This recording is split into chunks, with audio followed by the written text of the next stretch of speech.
First love is intense. It completely consumes your reality, making every emotion feel like a matter of life or death.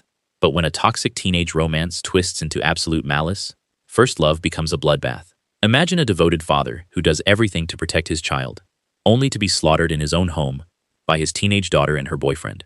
The true horror of this case does not just lie in the viciousness of the execution.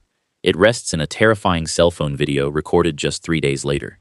While on the run, these two teenagers smiled, laughed, and flirted with a camera, treating the brutal assassination of a parent like a casual joke for a social media vlog.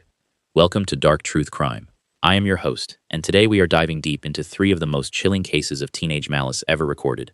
These are not crimes of passion. These are not crimes of circumstance. These are calculated, premeditated executions orchestrated by young people, steeped in toxic romance and absolute darkness. The stories you are about to hear represent the depths of human evil in its most unexpected form. These teenagers did not just commit murder. They weaponized love itself, using affection as a tool to justify the unjustifiable.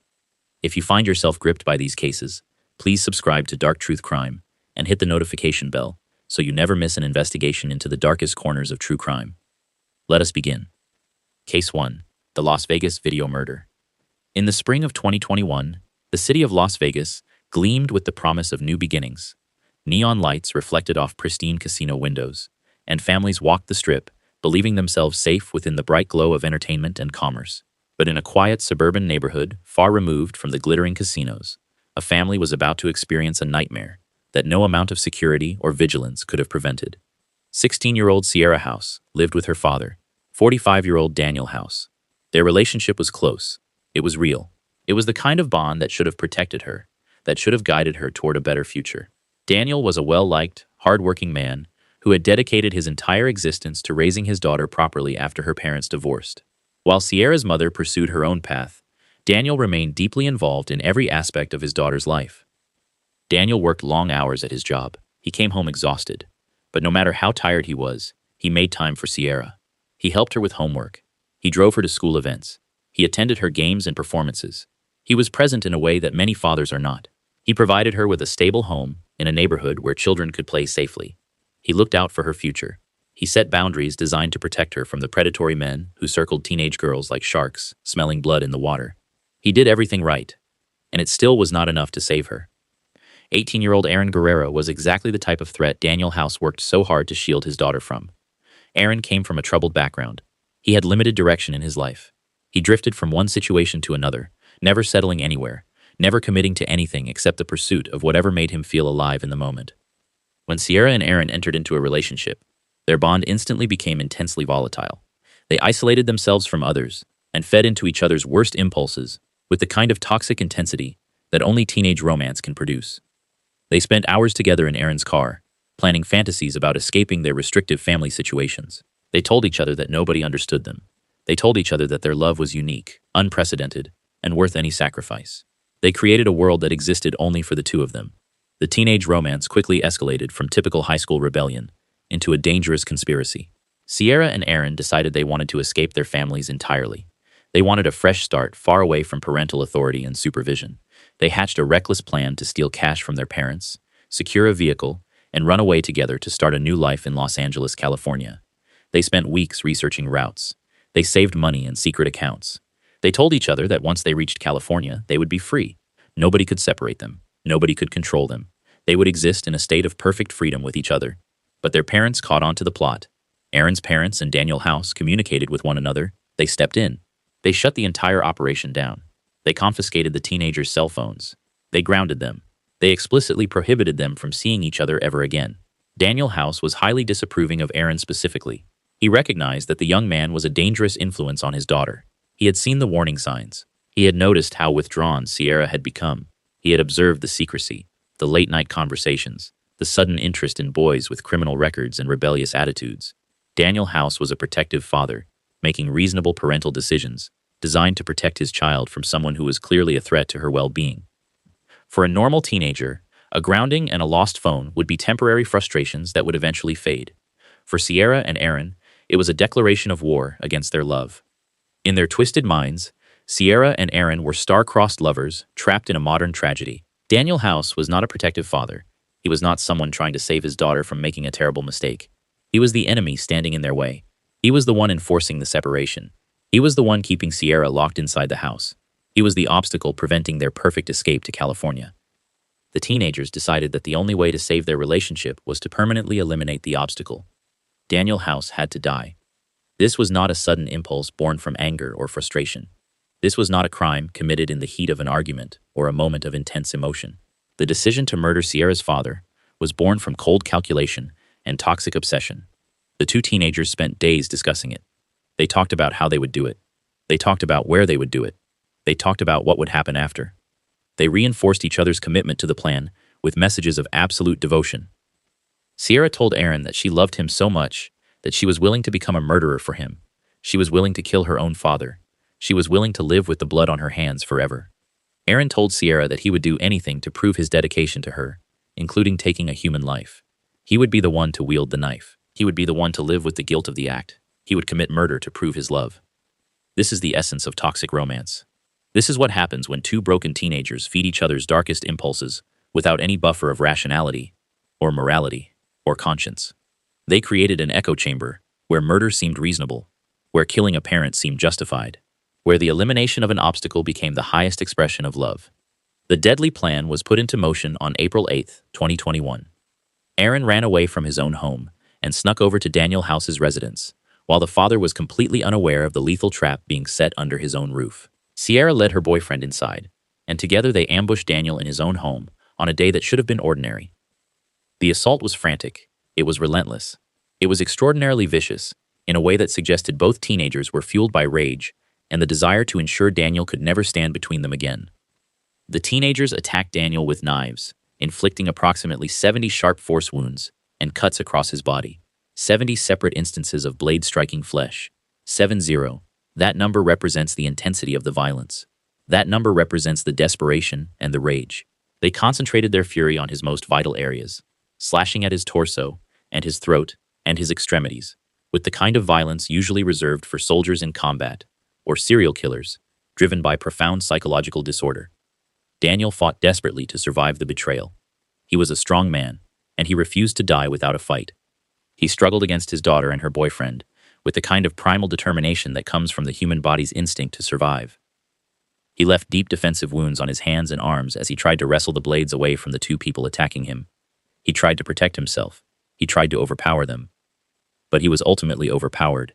He was outnumbered. He was butchered by his own daughter and her companion in his own home. A loving father was murdered by the child he had raised and protected.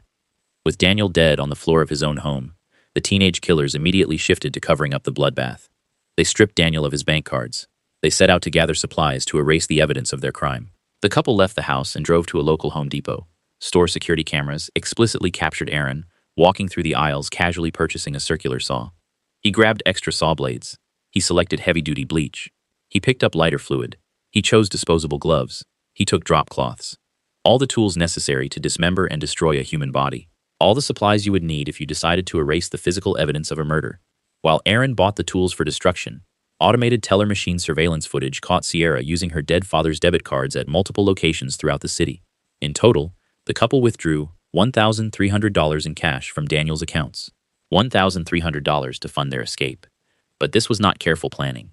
This was impulsive, obvious theft that immediately triggered fraud detection systems. The repeated activity immediately triggered a fraud alert, which was flagged by Daniel's ex-wife, who knew her former husband would never make those types of transactions. She called the police. She reported her concerns. She said something was very wrong. Her instinct proved correct. Back at the house, Sierra and Erin attempted to dismember Daniel's remains to make the body easier to hide. However, the gruesome reality of cutting through bone and tissue proved too difficult and messy for the teenagers. The fantasy they had constructed about running away to California had not included the visceral horror of actually destroying a human body. They abandoned the dismemberment. They stuffed Daniel's body into a sleeping bag and dragged it into the garage, leaving it there like an unwanted piece of furniture. To destroy the entire crime scene, they doused the house in lighter fluid and set it on fire. The intense heat and flames caused severe burns to nearly 40% of Daniel's body. The fire consumed the evidence. The fire consumed the crime scene. The fire consumed the life they had shared together. While the house was smoldering, Sierra engaged in a cold, deliberate deception. Daniel's family members were growing frantic. trying to call and text his phone because he was missing scheduled meetings and appointments. Sierra took her father's phone and sent text messages to her relatives, spinning a web of lies to keep them away from the property and buy herself and Erin more time to escape. She impersonated her dead father. She lied to his family. She pretended that everything was normal while his body lay charred in the garage. With their tracks supposedly covered, the teenagers piled into Daniel's stolen Nissan Altima and fled Las Vegas, driving north across state lines into Utah. They were running. They were escaping. They were beginning their new life together. The fire inside the Las Vegas home quickly triggered smoke alarms, bringing a rapid response from neighbors and the local fire department. When firefighters broke down the door to extinguish the flames, they uncovered a scene straight out of a horror movie. They found pools of blood throughout the house. They discovered the newly purchased circular saw left behind at the scene. They located a sleeping bag hidden in the garage that contained charred human remains. A nationwide murder warrant was immediately issued for Sierra House and Aaron Guerrero. While the police were searching for them, the couple arrived in Salt Lake City, Utah. Using Sierra's phone, they recorded the infamous video that would later shock the world and become the centerpiece of their prosecution. Sitting in the back of the stolen car, giggling and kissing, they looked directly into the lens with absolute confidence that they had committed the perfect crime. Aaron smiled directly at the camera and said, "Welcome back to our YouTube channel." They proceeded to film themselves as if they were content creators sharing their vacation with an online audience. They filmed themselves celebrating. They filmed themselves laughing about the murder they had committed just 72 hours earlier.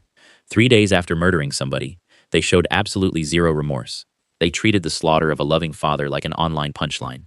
They laughed about it. They kissed about it. They made it into entertainment for an audience that would never see it until they were arrested. Their run from the law ended just 6 days after the murder, while using the public transportation system in Salt Lake City. The transit authorities spotted the couple. Surveillance cameras captured them cuddling, talking, and kissing on a train. Completely oblivious to the transit officers closing in on them, they were arrested on the spot. Investigators quickly uncovered Sierra's cell phone, finding the self-recorded video detailing their absolute disregard for human life. The video became evidence at trial, a permanent digital record of teenage depravity. To avoid a trial and the possibility of capital punishment, both teenagers chose to plead guilty to all counts. The charges included murder with a deadly weapon, conspiracy to commit murder, arson, robbery, and 4 counts of fraudulent use of a credit card, a comprehensive list of crimes born from a single decision to commit murder. Because Aaron was 18 years old, he was eligible for the death penalty, but prosecutors agreed to take it off the table in exchange for his immediate guilty plea. They wanted justice, not prolonged legal proceedings that would further traumatize Daniel's remaining family members. In the courtroom, the smug attitude from the cell phone video was entirely gone. There were no emotional outcries or dramatic scenes. Both Sierra House and Aaron Guerrero agreed to a sentence of 22 years to life in prison. They will not be eligible for parole until they have served a minimum of 22 years behind bars. That means Sierra will be at least 38 years old before she has any chance of freedom. Aaron will be at least 40 years old. They threw away their entire lives. They destroyed their own futures. They murdered a devoted father. They destroyed a family that will never recover from this loss. All over rules, boundaries, and a toxic high school romance. Daniel House is gone. His family is forever fractured. And 2 teenagers sit in prison cells, remembering the moment they decided that love was worth killing for. They remember the 17 seconds they sat in that stolen car, filming themselves joking about murder. They remember the moment they thought they had won. They were wrong. Case 2. The Family Annihilation. Erin Caffy and Charlie Wilkinson. Adolescent rebellion often involves slamming doors, sneaking out, or breaking curfews. When a strict household clashes with a teenage girl's first intense romance, the friction is usually resolved with time and maturity. Parents set boundaries. Teenagers push back. Eventually, a compromise is reached. Life continues. But for 16-year-old Erin Caffy, parental boundaries were an intolerable offense that could only be resolved through the complete elimination of her entire family. When her devout Christian parents demanded she break up with her older, rebellious boyfriend, Erin did not just run away. She recruited a small army of friends to execute her entire family in the middle of the night, waiting patiently in a getaway car, while her mother and little brothers were murdered with firearms and a samurai sword. In the spring of 2008, the Caffy family lived a quiet, deeply religious life in the rural town of Alberta, Texas. Terry Caffy served as a youth pastor at the local Baptist church, and his wife Penny dedicated herself to raising their 3 children with strict Christian values. 16-year-old Erin was the oldest, followed by 13-year-old Matthew and 8-year-old Tyler. For years, the children were homeschooled with a strict Bible-based curriculum designed to protect them from worldly influences and secular thought. Erin struggled with attention deficit disorder, which heavily influenced the parents' decision to educate her at home. The parents hoped that a controlled environment would help her focus on her studies and develop a strong moral foundation. Eventually, the children were allowed to enroll in the local public schools. For Erin, this newfound freedom opened the door to an entirely different world. For the first time, she was exposed to teenagers who did not follow her parents' rules. She encountered boys who questioned authority. She discovered a version of adolescence that existed outside her family's strict religious framework. While working a part-time job at a local Sonic drive-in, Erin crossed paths with 18-year-old Charlie Wilkinson. Charlie was a drifter who rarely saw his biological mother, living instead with his father and stepmother. He carried a dark reputation and was the exact opposite of everything the Caffy family represented. He had dropped out of high school. He worked odd jobs. He spent his time with other drifters and troublemakers. Erin developed an immediate, intense infatuation with the older boy. She was 16, he was 18. The age difference felt significant. He seemed worldly and experienced compared to the homeschooled girls her parents wanted her to befriend. She believed he understood her in a way that her family never could. The relationship escalated rapidly. Charlie gave Erin his grandmother's engagement ring to wear as a promise ring. He told her he loved her. He told her they would be together forever. He told her that her parents were trying to control her, and that he was the only person who truly cared about her. This is how manipulation works. This is how older men prey on teenage girls. They identify insecurity. They offer validation. They position themselves as the only person who really understands. They isolate their victim from family and friends. They become the center of the victim's world. Terry and Penny Caffy noticed the severe shift in their daughter's behavior. Erin stopped caring about her appearance. She became increasingly disrespectful toward her parents. She constantly pushed back against their rules. She snuck out of the house to see Charlie. She lied about where she was going. She violated their trust repeatedly. The breaking point arrived during a church function. Penny Caffy specifically noticed Wilkinson's grandmother's engagement ring on Erin's finger. She immediately demanded its return. More importantly, she looked up Wilkinson's MySpace page, a window into his world that her daughter had been hiding from her. The public profile was filled with explicit references to sex and profanity, photos of Charlie drinking and using drugs, messages that confirmed he was an inappropriate influence on her teenage daughter. The profile painted a picture of a man who was predatory in nature and dangerous to her daughter's well-being. Horrified by the older boy's character, Terry and Penny confronted their daughter. They explicitly forbade her from ever seeing Charlie again. This was not a suggestion. This was not a negotiation. This was a parental mandate designed to protect her. To Erin and Charlie, this parental mandate was a declaration of war. They decided that breaking up was not an option. Running away was not enough. They needed to entirely erase the obstacles standing in their way. This was not a sudden crime of passion. Erin had previously tried to enlist a former boyfriend to kill her family over their strict rules, but he flatly refused and broke up with her immediately. Charlie, however, was fully willing to execute the bloodbath. They spent the next month meticulously plotting a complete family annihilation. This was not an impulsive decision made in the heat of an argument. This was a calculated plan developed over weeks. They discussed it repeatedly. They refined the details. They committed to the goal. Erin did not just want to kill her strict parents. She decided her two young brothers also had to die to ensure there were no surviving witnesses to the crime. 8-year-old Tyler and 13-year-old Matthew had to be executed because they might testify against her. Charlie recruited 2 friends to help carry out the slaughter, 20-year-old Charles Wade and 18-year-old Bobby Johnson. The group agreed to storm the Caffy household, murder everyone inside, and burn the property to the ground. They would erase the family from existence. The weapons used for the massacre included a small-caliber gun paired directly with a samurai sword. Medieval and modern weapons combined to create maximum lethality. They obtained the weapons and stored them. They waited for the right moment. They prepared themselves psychologically for the act of murder. At 3 o'clock in the morning, on March 1, 2008, the 4 teenagers pulled up to the dark, isolated property. The Caffy home sat alone on rural land, with no neighbors close enough to hear screams. Erin and Bobby remained outside in the getaway car, maintaining a cold physical distance from the violence while perfectly enabling it. She would not be present for the murders. She would not see the blood. But she knew exactly what was happening inside. She knew her family was being executed, and she waited. Charlie Wilkinson and Charles Wade approached the house, armed and ready to kill. They breached the property and crept toward the master bedroom. The noise of the door, bumping against the laundry room dryer, awoke Terry and Penny. Before the parents could react, the bedroom door flew open and gunfire erupted in the darkness. Penny Caffy sustained fatal gunshot wounds and was brutally slashed with the samurai sword. Terry was shot 5 times. The massive physical impact blew him out of the bed, and knocked him unconscious on the floor. With the parents neutralized, the killers moved upstairs to eliminate the children. 13-year-old Matthew woke up to the chaos. Recognizing his sister's boyfriend, the young boy cried out in terror. His pleas for mercy were completely ignored. He was executed in his own bedroom. 8-year-old Tyler attempted to hide in an upstairs closet. The killers found the terrified child. He was murdered in the space where he thought he might be safe. Believing the entire family was dead, Charlie and Charles poured accelerant throughout the house and ignited a massive fire to destroy the crime scene. They ran back to the waiting car, where Erin sat completely unfazed by the slaughter of her mother and brothers. The 4 teenagers drove away, leaving the house completely engulfed in flames. Inside the burning inferno, Terry Caffey regained consciousness. Bleeding from his eyes and paralyzed on the right side of his body, Terry realized his house was on fire. The flames were consuming everything. The smoke was choking out the air. He was surrounded by fire and death. He desperately tried to reach his family, climbing over the mattress to find his wife's mutilated body. Devastated by the sight, Terry briefly debated turning around and crawling back into the burning house so he could die right alongside his family. He wanted to die. But a thought stopped him. His children. If there was any chance that any of them had survived, they would need him. They would need a father to identify the monsters who destroyed their lives. They would need him to testify at trial. They would need him to ensure that justice was served. Knowing his family was gone, Terry forced himself to survive solely to identify the monsters who destroyed his life.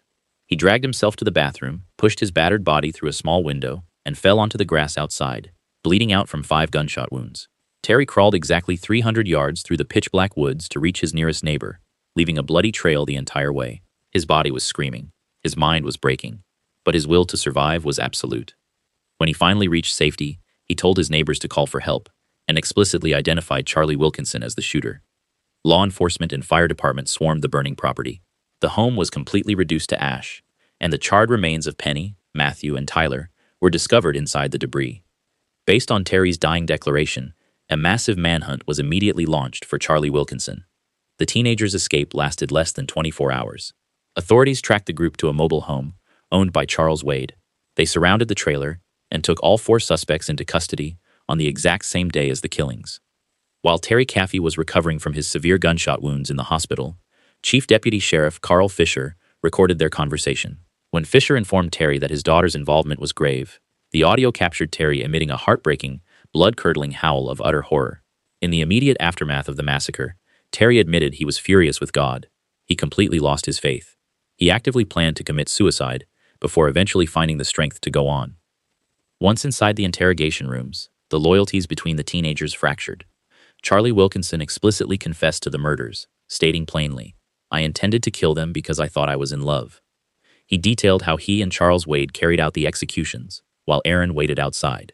The evidence revealed the absolute depth of Erin's betrayal.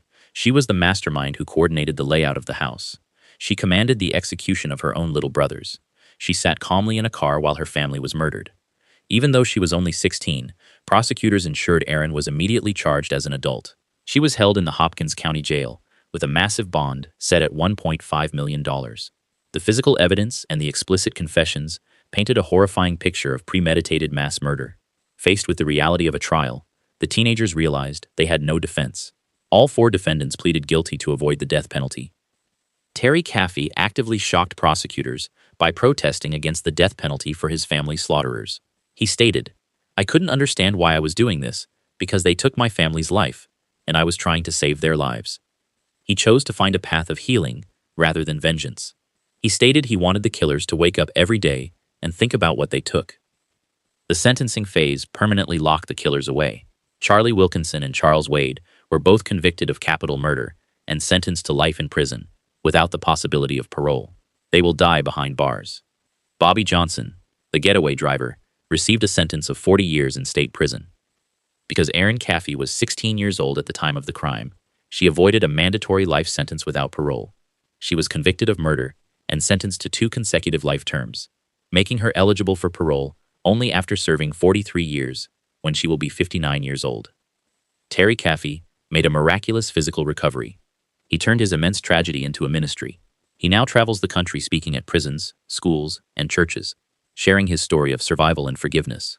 He rebuilt his life, remarried, and continues to visit Erin in prison.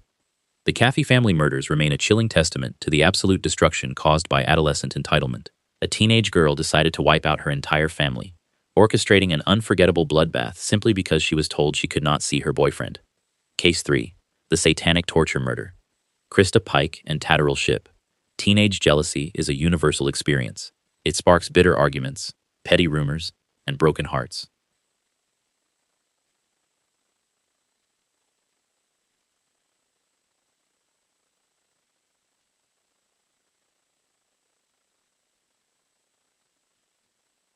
But for an 18-year-old girl in Tennessee, jealousy did not end with a dramatic high school rivalry. It ended in depravity so profound that even seasoned law enforcement officers struggled to understand the depth of human evil it represented. Imagine luring an innocent classmate into the woods under the guise of making peace, only to take a piece of her shattered soul as a permanent souvenir. Imagine a teenager so consumed by darkness that she keeps a piece of her victim's skull in her pocket like a trophy. Imagine a crime so disturbing that it would result in the youngest woman ever sentenced to death row in the United States.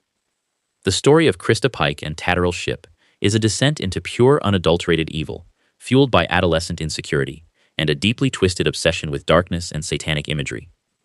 The year is 1995. The setting is the Job Corps Center in Knoxville, Tennessee, a vocational training program designed to help young people build a better future and learn valuable career skills. It is supposed to be a place of hope and second chances. 18-year-old Christa Pike was enrolled in the program, but she was not interested in a second chance at life. She was aggressive, fiercely territorial, and deeply troubled. She was the kind of person who seemed to carry violence with her like a shadow, waiting for any opportunity to unleash it. She had a documented history of severe violence before ever stepping foot on the campus. She previously chased one of her mother's boyfriends with a butter knife. She beat another man in a parking lot with a stick. She had been in and out of the juvenile justice system repeatedly. She was the kind of teenager that everyone around her recognized as dangerous. She quickly formed an intense toxic relationship with a 17-year-old classmate named Tadaryl Shipp. Tadaryl had a dark, consuming fascination with Satanism, black magic, and the occult. His bedroom was filled with books on witchcraft and demonic imagery. He talked constantly about the power of darkness and the superiority of satanic philosophy. He was intelligent and articulate about his beliefs in a way that made them seem profound and powerful. Christa adopted his dark interests as her own. She began studying satanic texts. She began speaking in hushed tones about the occult. She began to see herself as someone chosen for something greater than ordinary life. The two formed a highly volatile, codependent bond, built entirely on shared darkness. They viewed themselves as untouchable outcasts, destined for something greater than ordinary existence. They were soulmates, they told each other. They were connected by forces beyond normal human understanding. They were special. They were destined. They were different from everyone else. 19-year-old Colleen Slemur was also attending the Job Corps program. She had moved to Tennessee from Florida, hoping to learn computer skills and start a new independent life. She was friendly, outgoing, and simply looking to fit in. She wanted to make friends and progress in the program. She crossed paths with Tadaryl and struck up a casual, entirely innocent friendship. They talked about classes. They ate lunch together sometimes. They were classmates becoming friends. Nothing more. Nothing sinister. That friendship became a death sentence. Christa immediately perceived Colleen as a massive threat. She became obsessed with the idea that Colleen was trying to steal her boyfriend. She developed a burning paranoid jealousy that grew more intense with each passing day. She watched them interact. She listened to their conversations. She became entirely convinced that Colleen was actively trying to win Tadaryl away from her. She saw a rival where there was only a potential friend. She saw a threat where there was only an innocent person, looking to make connections. Her mind created an elaborate narrative of betrayal that did not exist in reality. Christa did not just want to confront her classmate. She did not want to have a conversation or set boundaries on Tadaryl's friendships. She wanted to obliterate Colleen. She wanted to erase her from existence. She wanted to make a statement so profound that everyone would understand her power. She decided to offer her rival as a human sacrifice, to prove her undying devotion to Tadaryl, and to prove her power over life and death to the satanic forces she believed in. She recruited Tadaryl and an 18-year-old friend named Shadola Peterson to help execute the slaughter. The three teenagers sat in their dorm rooms and plotted a flawless, brutal ambush. They discussed how they would lure Colleen. They discussed what they would do to her. They reinforced each other's commitment to the plan. A day before the murder, Christa told her friend Kim that she intended to kill Colleen simply because she just felt mean. Those were her words. She did not feel threatened. She did not feel genuinely abandoned. She felt mean, and that was justification enough for murder. On the freezing evening of January 12, 1995, Christa put her lethal plan into motion. She approached Colleen and offered a fake olive branch. She invited Colleen to sneak out of the dormitories and head over to a secluded wooded area near the University of Tennessee campus. The pitch was simple and convincing. They would smoke marijuana together. They would clear the air. They would finally settle their differences. They would make peace. Colleen, eager to make peace and avoid any further drama in the dorms, accepted the invitation. She wanted to resolve the conflict. She wanted to be friends, or at least to establish a peaceful coexistence. She had no idea that the girl offering friendship was actually planning her torture and murder. She walked into the dark woods, completely unaware that she was walking into a meticulously planned death trap. The trees grew denser as they walked. The sounds of civilization faded away. They were alone. Once they reached an isolated clearing in the trees, the trap instantly snapped shut. The promise of peace was a complete lie. Christa, Tadaryl, and Shadola surrounded the 19-year-old girl. The attack was coordinated, relentless, and barbaric, in a way that suggested deep psychological disturbance. Shadola acted as the lookout to ensure no one interrupted the bloodbath, while Christa and Tadaryl unleashed a horrific assault. To keep Colleen from running away, Christa forced her to remove her blouse and bra, completely humiliating and exposing her in the freezing mud. She was trying to break Colleen's spirit before breaking her body. She then tied a rag tightly around Colleen's mouth to prevent her from talking or screaming for help, to silence her, to reduce her to complete vulnerability. For over 30 agonizing minutes, they tortured Colleen. They beat her. They cut her. They humiliated her. They tried to break her completely before administering the final blow. During the frenzy, Christa began to hear voices. The voices told her that she had to finish the job and kill Colleen to prevent her from reporting the attack and sending Christa to prison for attempted murder. The voices were coming from inside her own fractured mind, but she convinced herself they were otherworldly. She convinced herself that dark forces were commanding her to complete the execution. The voices felt real. The voices felt righteous. The voices justified the murder. The execution culminated in a final merciless blow. Christa picked up a massive chunk of heavy asphalt and brought it down directly onto Colleen's head. She wanted a permanent reminder of her victory over her perceived rival. She wanted a trophy. Before leaving the blood-soaked clearing, Christa reached down, picked up a piece of skull, and slipped it directly into her jacket pocket. She carried a piece of her victim like a souvenir, like a memory, like proof of her power. The three teenagers walked out of the woods, washed the blood off their hands, and returned to their dorm rooms. Their post-crime behavior was entirely devoid of humanity. The very next morning, Christa Pike walked the halls of the Job Corps Center, completely unbothered by what she had done. She pointed to brown spots on her shoes and told her classmate, Stephanie Wilson, "That ain't mud on my shoes, that's blood." She did not hide her crime. She was not ashamed. She was proud. She pulled the skull fragment out of a napkin to show Wilson. She wanted people to know what she had done. She wanted them to understand that she was capable of anything. This is the psychology of the psychopath. This is someone completely incapable of empathy. Someone who sees violence as a form of self-expression. Someone for whom a human life has no value. A passerby discovered Colleen's mutilated body in the woods early that same day. Law enforcement swarmed the scene and immediately launched a homicide investigation. It did not take long to track down the killers. Christa's arrogant, rampant bragging made it one of the most rapidly solved murders in the city's history.